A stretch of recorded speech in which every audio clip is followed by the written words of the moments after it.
Hi friends, எல்லாரும் நல்லா இருக்கீங்களா? Welcome to Aruna Rangan's kitchen flavours. Krishna Jayanthi நெருங்கி வந்தாச்சு. இப்போ நம்ம கிருஷ்ணருக்கு தேவையான நைவேத்தியங்கள் தான் நம்ம இப்போ செய்ய போகிறோம். முக்கியமான 2 ஐட்டம் தான் நம்ம இந்த வீடியோவில் பண்ண போகிறோம். ஒன்று அவல் புட்டு, ஒன்று நெய் அப்பம். அவலில் எது செஞ்சாலுமே கிருஷ்ணருக்கு ரொம்ப பிரீத்தி. இப்போ நம்ம இந்த 2 டிஷ்ஷுமே எப்படி செய்யறதுன்னு வாங்க போய் பார்க்கலாமா?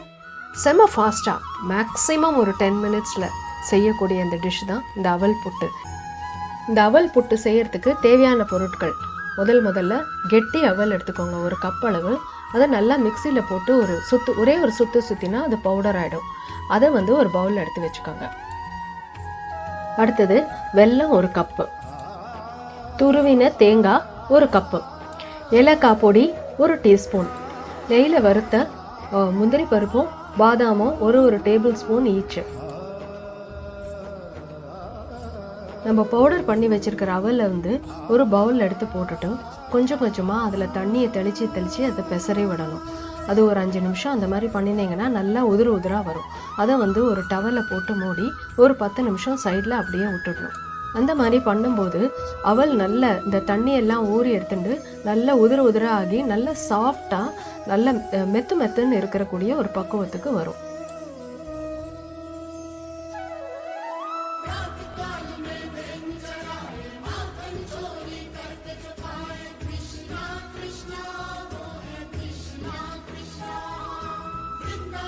இந்த அவல் 10 நிமிஷம் ஊறுற டைமில் நம்ம கடாயில் வெல்லத்தை எடுத்து போட்டு நல்லா அதில் ஒரு 1/2 டம்ளர் தண்ணியை விட்டு நல்லா கொதிக்க விடணும். வெல்லத்தில் இம்ப்யூரிட்டிஸ் இருந்ததுன்னா கொஞ்சம் அந்த வடிகட்டிட்டு திருப்பி அதை நல்லா கொதிக்க விடணும். ஒரு 5-6 நிமிஷம் நல்லா கொதிக்க விடணும். வெல்லம் நல்லா ஒரு 7 நிமிஷம் கொதித்த உடனே நல்லா திக்காயிடும். அதை ரைட் பக்குவமாக இல்லையான்னு தெரியறதுக்கு ஒரு கப்பில் தண்ணி கொஞ்சம் ஒரு 1/2 டம்ளர் தண்ணி விட்டு ஒரு ஸ்பூனில் இந்த வெல்லம் திக்கான வெல்லத்தை எடுத்து அதில் போடும்போது ஸ்க்ரீனில் பார்க்கலாம் நீங்கள். அதை உருண்டை மாதிரி பண்ணக்கூடிய ஒரு பக்குவம் வரும். அந்த பக்குவத்தில் அடுப்பை ஆஃப் பண்ணிடணும்.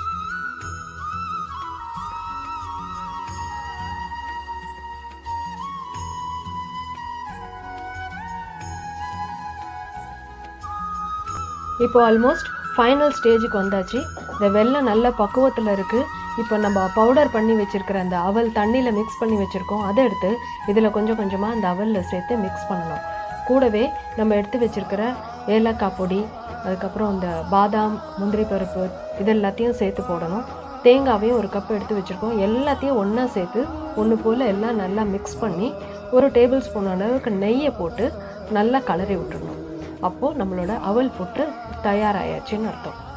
இன்ஸ்டண்ட்டாக ரொம்ப ஷார்ட் டைமில் ஒரு 10 மினிட்ஸ் டைம்குள்ளே நம்ம இந்த அவல் புட்டு கிருஷ்ணருக்கு ரொம்ப பிடிச்சமான இந்த நைவேத்திய ஐட்டம் நம்ம செஞ்சிட்டோம். இதை நீங்கள் உங்கள் வீட்டில் கண்டிப்பாக செஞ்சு பாருங்கள். எப்படி வந்திருக்குங்கிற ஃபீட்பேக்கை எனக்கு கமெண்ட் செக்ஷனில் கண்டிப்பாக கொடுங்க. அடுத்தது இந்த செம்ம டேஸ்டியான நெய் அப்பம் எப்படி செய்யறதுன்னு இப்போ போய் பார்க்கலாம்.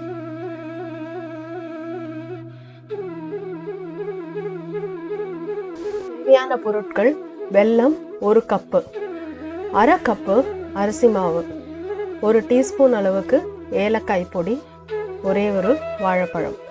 நம்ம எடுத்து வச்சிருக்கிற இந்த இன்க்ரீடியன்ட்ஸ் எல்லாமே ஒரு மிக்சரில் போட்டு நல்லா நைஸாக அரைச்சிக்கணும்.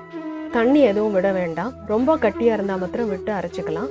அதில் ஒரு 1/4 டீஸ்பூன் சோடா மாவு போட்டு நல்லா மிக்ஸ் பண்ணிவிட்டு அப்பம் குழி அடுப்பில் வச்சு நெய் எல்லா குழியிலையும் ஒரு 1/2 டீஸ்பூன் அளவுக்கு நெய் அதில் விட்டு இந்த மாவை கொஞ்சம் கொஞ்சமாக அதில் போட்டு நல்லா திருப்பி எடுக்கணும்.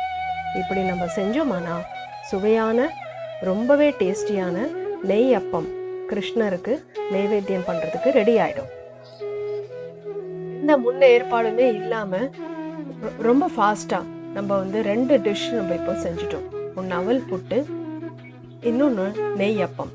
இது 2மே கிருஷ்ண ஜெயந்திக்கு ஸ்பெஷலாக பண்ணுற டிஷ்ஷஸ் தான். இதை கிருஷ்ண ஜெயந்தி மாத்திரம் இல்லாமல் மற்ற நாள்லலாம் ஈவினிங் ஒரு நல்ல குட் ஸ்நாக்காக கூட இதை நம்ம செஞ்சு சாப்பிட்லாம்.